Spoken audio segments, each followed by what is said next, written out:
DYFI മുൻ നേതാവ് മനു തോമസിന്റെ ആരോപണങ്ങളോട് പ്രതികരിക്കാതെ പി ജയരാജൻ ഒന്നും പറയാനില്ലെന്നായിരുന്നു മാധ്യമപ്രവർത്തകരുടെ ചോദ്യങ്ങളോടുള്ള മറുപടി. വിവാദങ്ങളുടെ പശ്ചാത്തലത്തിൽ സിപിഐഎം ജില്ലാ സെക്രട്ടേറിയറ്റ് യോഗം കണ്ണൂരിൽ ചേരുകയാണ്. സ്വർണ്ണക്കടത്ത്, കൊട്ടേഷൻ സംഘങ്ങളുടെ ഉന്നത സിപിഐഎം ബന്ധം അന്വേഷിക്കണമെന്നാവശ്യപ്പെട്ട് കോൺഗ്രസ് ജനകീയ സദസ്സ് സംഘടിപ്പിച്ചു.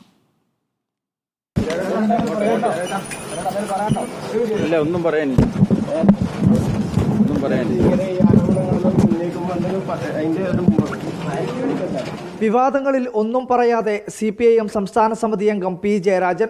ഗുരുതര ആരോപണങ്ങൾ മനു തോമസ് ഉന്നയിച്ചിട്ടും മറുപടിക്ക് പി ജയരാജൻ സന്നദ്ധമായില്ല. മനു തോമസിന്റെ വെളിപ്പെടുത്തലിന് ശേഷമുണ്ടായ വിവാദങ്ങൾ കത്തിപ്പടരുന്നതിനിടെ ചേരുന്ന സിപിഐഎം ജില്ലാ സെക്രട്ടേറിയറ്റ് യോഗം പുരോഗമിക്കുകയാണ്. മനു തോമസിന്റെ ആരോപണങ്ങളും യോഗം ചർച്ച ചെയ്യും. പി ജയരാജനും യോഗത്തിൽ പങ്കെടുക്കുന്നുണ്ട്.